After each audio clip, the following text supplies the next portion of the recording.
नमस्कार, मेरा नाम सीमा शर्मा है और मैं दिल्ली में अध्यापिका के पद पर कार्यरत हूँ। आज मैं आपको अपनी एक स्वरचित लघु कथा सुनाने जा रही हूँ, जिसका शीर्षक है आशा की आशा। मुझे आशा है कि मेरी ये लघु कथा सुनकर आप और अधिक आशावादी बन जाएंगे। मेरी इस कथा की जो नायिका है वो आशा ही है। जैसा नाम वैसा ही स्वभाव। ये 8 साल की बच्ची आशा बहुत ही हंसी खुशी अपने परिवार के साथ एक गांव में रह रही थी। वो हमेशा चहकती रहती और ऐसे जीती जैसे भगवान ने उन्हें जीवन का हर सुख दिया हो। परिवार बहुत अमीर नहीं था, लेकिन आशा के लिए तो यही किसी राजमहल से कम ना था। आशा सभी की मदद के लिए हमेशा तैयार रहती और अपने माता पिता और गांव वालों को, संगी साथियों को हमेशा ये कहती कि देखना, मैं अपनी ज़िंदगी बहुत खुशी से जीऊँगी, कभी भी नहीं रोऊँगी। भगवान ने मुझे सब कुछ दिया है और मैं इसका बहुत अच्छा इस्तेमाल करूँगी। लेकिन विधि का विधान कौन जाने। एक दिन आशा अपने स्कूल जा रही थी। रास्ते में वो लड़खड़ा कर गिर पड़ी और सड़क पर जाती एक जीप उसके हाथ के ऊपर से चली गई, जिसकी वजह से वो हाथ काटना पड़ा। और वही आशा जो आसमान को छूने के सपने देखती थी, वो दिव्यांग हो गई।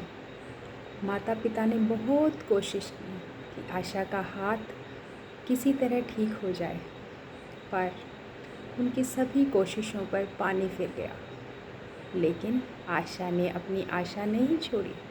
उसने एक पल के लिए भी अपने चेहरे की मुस्कुराहट को जाने नहीं दिया। अब भी उसमें उतनी ही उमंग भरी थी।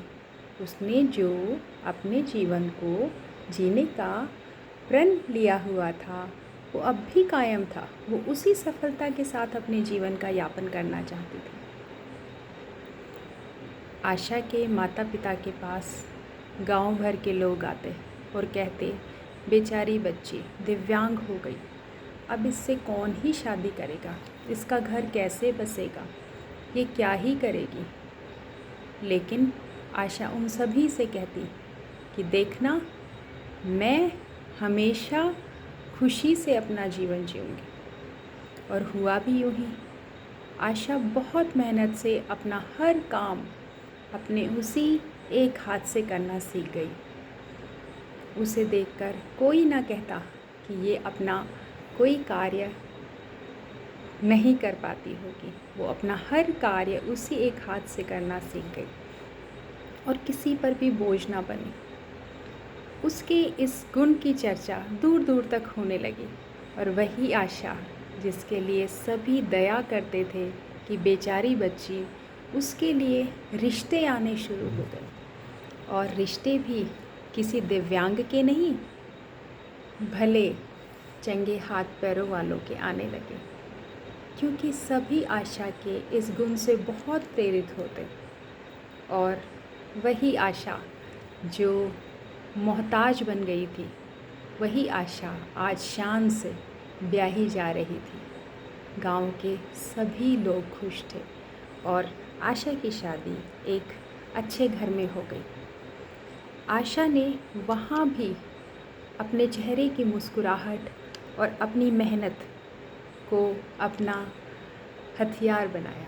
उसने हमेशा ही उन दोनों का इस्तेमाल करके अपने इस जीवन के संघर्ष को जारी रखा।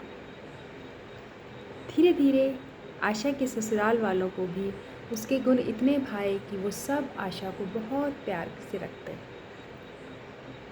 आशा के एक पुत्र और पुत्री हुए, जिन्हें उसने बहुत ही अच्छे संस्कार दिए। वो नित उन्हें पढ़ाने में और उन्हें घर के कार्य सिखाने में प्रवीण बनाने लगी।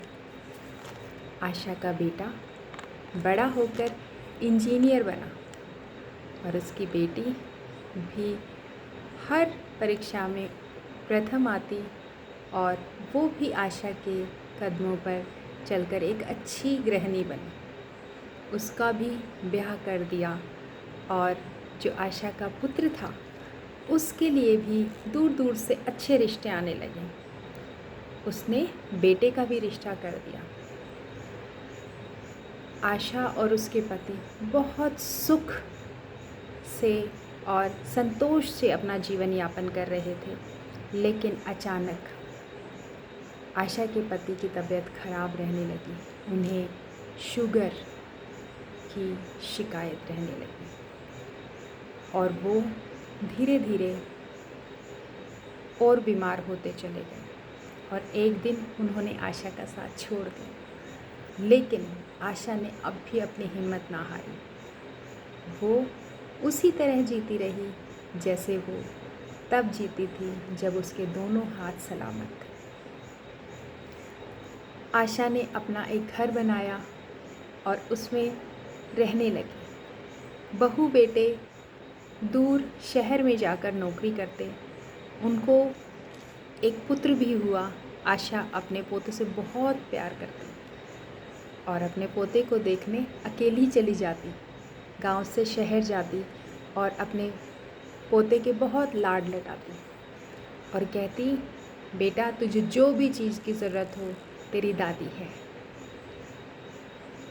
आशा के इस स्वाभिमान को उसकी बहू बहुत पसंद करती। जहाँ भले पूरे हाथ वाली, भले पूरे शरीर वाली औरतों को उनकी बहुएं खास पसंद नहीं करती, वो कहीं ना कहीं आशा की किस्मत को देखकर जलती।